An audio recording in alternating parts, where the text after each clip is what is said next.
Assalamu alaikum. Bienvenue sur Bulle de Farine. Aujourd'hui, nous partageons avec vous la délicieuse recette du Mont Blanc entier. Et comme vous le verrez, cette recette est très facile à faire. Donc si vous aimez la noix de coco, c'est parti. Pour cette recette, nous avons besoin de un moule de 26 cm, une maryse, un couteau à pain, un grand bol, un fouet et un batteur. Alors on commence par la génoise. Pour celle-ci, nous aurons besoin de 6 œufs, 200 g de sucre, 150 g de farine, une pincée de sel et petit oubli, il faudra également une demi-cuillère à café de cannelle en poudre et quelques zestes de citron vert. Alors, nous allons commencer par séparer les blancs des jaunes et mettre les jaunes dans un saladier. Ensuite, on va commencer à battre les jaunes et ajouter le sucre.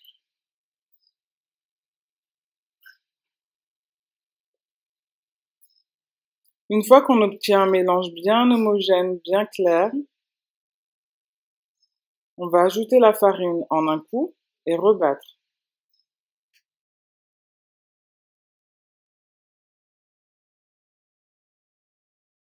Voilà ce qu'on doit obtenir. Allez, on passe au montage des blancs. Donc on va les mettre également dans un bol, les blancs qu'on avait mis de côté tout à l'heure. Et on va les battre jusqu'à qu'ils deviennent mousseux. Donc n'hésitez pas à rajouter une pincée de sel pour que ça monte un peu plus vite. Maintenant, on va introduire les blancs dans le mélange précédent. Avec une maryse, c'est le mieux, mais si vous n'avez pas, utilisez une grande cuillère à soupe, ça fera l'affaire. Et soulevez bien la pâte avec les blancs pour éviter de les casser au maximum.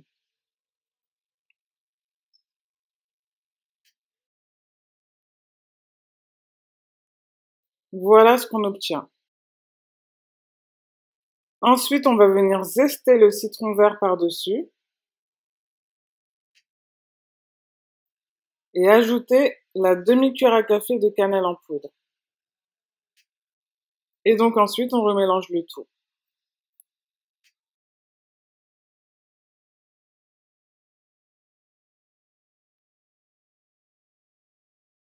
Dans un moule beurré et fariné, je vais verser le contenu de la pâte.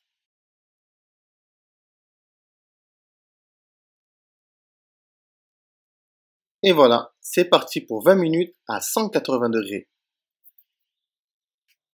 Pour s'assurer que la pâte est bien cuite, plantez la pointe d'un couteau au milieu. Et si celle-ci ressort sèche, c'est que c'est bon. Donc c'est parti pour la crème coco. Nous aurons besoin de 400 ml de lait de coco, 50 g de farine, 25 g de coco râpé, 4 jaunes d'œufs, un sachet de sucre vanillé, un citron vert pour le zeste et 100 g de sucre. Je fais chauffer le lait de coco dans une casserole jusqu'à ébullition. Dans un grand bol, je verse les jaunes. J'ajoute le sucre en une seule fois et je commence à les battre. J'ajoute la farine en une seule fois aussi.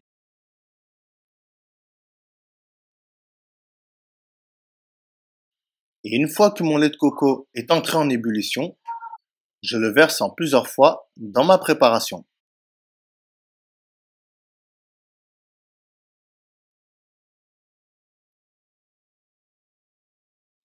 Ensuite, je reverse le tout dans la casserole. J'y ajoute mes 25 g de coco râpé et je fouette jusqu'à obtenir une consistance épaisse. En fin de cuisson, j'ai rajouté une cuillère de vanille liquide, mais c'est facultatif. Donc voilà, on repasse un dernier coup de fouet et la crème est prête. Je la réserve dans une assiette. Je la filme au contact et je la laisse refroidir au frigo. Donc, on repasse à la génoise. Je vais la trancher dans le sens de la largeur avec un couteau à pain. Avec un pinceau, je vais donc venir imbiber mes deux parties d'un mélange au sucre.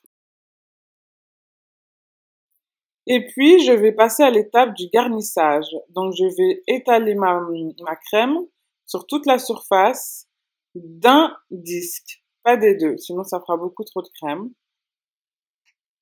Donc, surtout, n'hésitez surtout pas à en mettre beaucoup, soyez généreux, car plus vous en mettez, plus votre gâteau aura du goût. Donc voilà, une fois que j'ai fini de garnir, je replace le deuxième disque sur le dessus.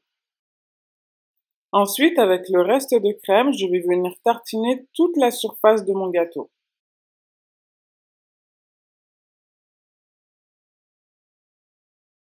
Donc pour les biscuits langue de chat, n'hésitez surtout pas à insister sur les bords pour que ça puisse bien adhérer.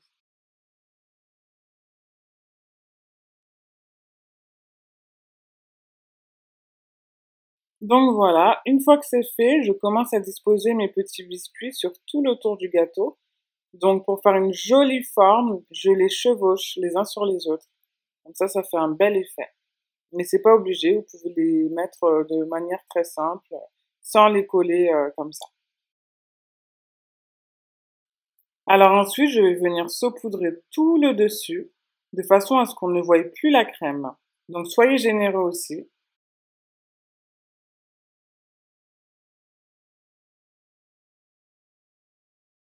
Et voilà, on ne voit plus rien.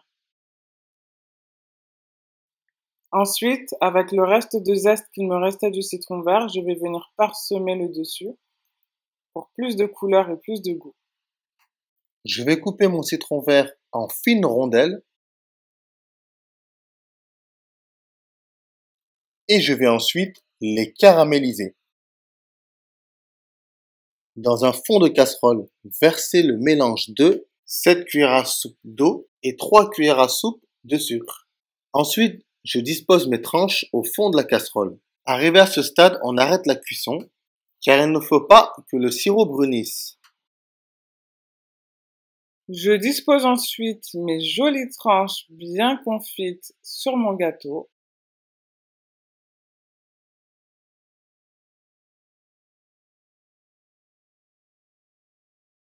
Voilà donc ce qu'on obtient, mais libre à vous de les disposer comme vous le voulez. Voilà, nous arrivons à la fin de cette vidéo. On espère qu'elle vous a plu. Si c'est le cas, n'oubliez pas de Likez, commenter. partagez Quant à nous, on vous retrouve bientôt sur la chaîne, Inch'Allah. pour de nouvelles recettes. Donc restez connectés et on vous dit assalamu alaikum Wa rahmatullahi wa barakatuh.